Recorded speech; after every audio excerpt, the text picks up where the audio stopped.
जो है बिल्कुल वही है, जिस तरह निकाह होता है उसी तरह के शराइत हैं, वही निकाह पढ़ा जाएगा, उसी तरह से हक महर दिया जाएगा। सिर्फ अब आप देखिए आज जो है किस कदर मुआशरे में जिना है। यानी एक बुजुर्ग ने कहा है कि अगर मुसलमान इस पर पाबंदी न लगाते तो कोई इंसान जिना न करता, मगर वही लोग जिना करते जो बहुत बुरे होते, बहुत जालिम और फासिक होते। आज देखिए एक नौजवान है, आप वो यूनिवर्सिटी में पढ़ रहा है, काम करने जाता है, यहां घर से निकलता है, यूनिवर्सिटी तक 1000 नंगी औरतों को देखता है। वो इंसान है, आखिर उसके जज्बात हैं।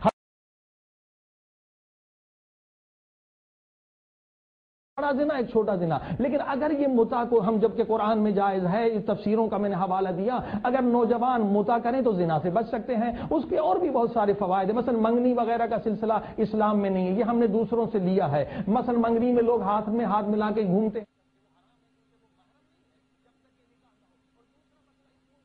बहुत ज्यादा है। मैं खुद यहां पर एक साल रेजिडेंट आलिम था, तो इतनी तलाकें आई, मैं परेशान हो गया। और तलाकों में 10-10 हजार पाउंड, 20-20 हजार पाउंड कोर्टों में खर्च होते हैं। मैंने कहा भाई इस्लामी तरीका आप मुता कर लें, यानी अगर एक दूसरे को 1 साल में लड़की लड़का देख सकते हैं, अगर एक दूसरे की तबीयत पसंद आई, अखलाक पसंद आया तो उसको निकाह में बदल दें, उसमें कोई मसला नहीं है। ये भी एक सॉल्यूशन है। मतलब एक इंसान की बीवी पाकिस्तान में यहां पढ़ने आया, अब वो गुनाह से कैसे बचे? ये मुता जो है जिना से बचने का एक तरीका है। और औलाद को बिल्कुल वही विरसा मिलता है जैसे आम बच्चे का होता है। मैरिज का जो तस्वुर है, अच्छा ये कहाँ पे कुरान के अंदर है?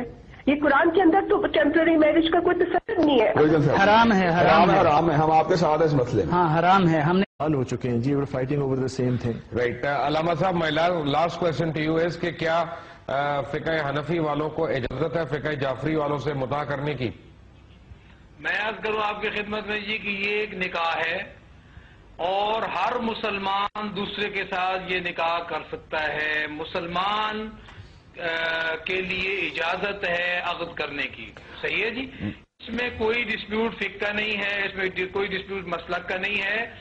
अलबत्ता मैं ये एक आखिर में अर्ज करूंगा आपकी खिदमत में, असल मसले की बात यह है कि जिस तरह उन्होंने बात कही है, मैं बिल्कुल ये बात कहूंगा कि एलानिया तौर पर किसी लड़की की किसी लड़के के साथ जो निस्बत है उसको लोग जानते हैं तो वाइफ और हस्बैंड के तौर पे जानते हैं, यानी शोहर बीवी के तौर पे जानते हैं।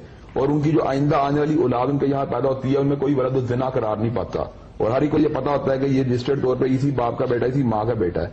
और उसके बाद ये होती है उनका कहीं आने जाने को भी लोग जब देखते हैं तो कानूनी हैसियत से भी देखते हैं, शरई एतबार से भी देखते हैं। अगर ये तमाम की तमाम शराइत मौजूद हों तो नान नफके वाली बात जो हमारे गर्दमादी का बहुत बड़ा मुआशरे में नेटवर्क मौजूद है। पैसे दे के भी मुद्दत मुकर्रर की है, बकायदा एक निकाह है, यदि मुद्दत मुकर्रर होती है, ये कोई आम बात नहीं है। मुझसे जो पैदा हुई औलाद वरासत दी हकदार बन गई। निकाह सुन्नत अंबिया है, सुन्नत सैयदुल मुरसलीन सल्लल्लाहु अलैहि वसल्लम है। क्या ये निकाह फकत जिनसी ख्वाहिश की तकमील है? ये तो एक यूनिट है किसी कम्युनिटी का, किसी सोसाइटी का, किसी मुआशरे का। इस इकाई की बुनियाद पर पूरा मुआशरा तरतीब दिया चला जाएगा।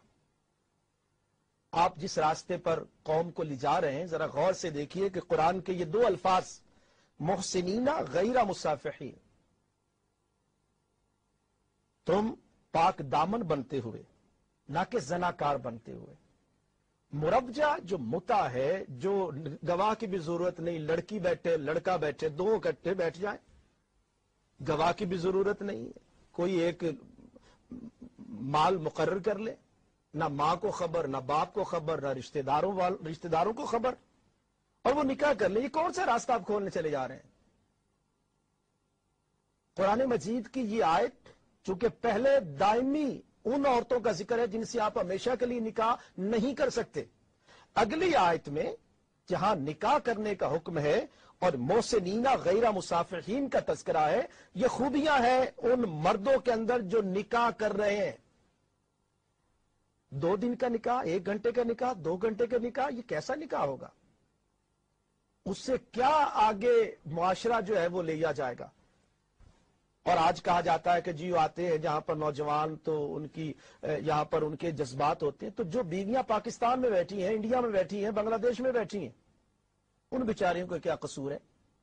यहां आकर वो तो निकाह कर लें और टेम्परेरी निकाह करें, क्या उनके ख्वाहिशात, उनके जज्बात नहीं है? इस एतबार से नाज़रीन कराम, इस कुरान मजीद की बुनियाद पर मुता को साबित करना یہ قطعاً نہیں. اور مفتی صاحب نے ابتدا میں ہی تفسیر کبیر کے حوالے سے آپ نے بیان فرما دیا کہ اس میں قطعاً تفسیر کبیر میں وہ بات نہیں ہے جو بات بتائی گئی ہے.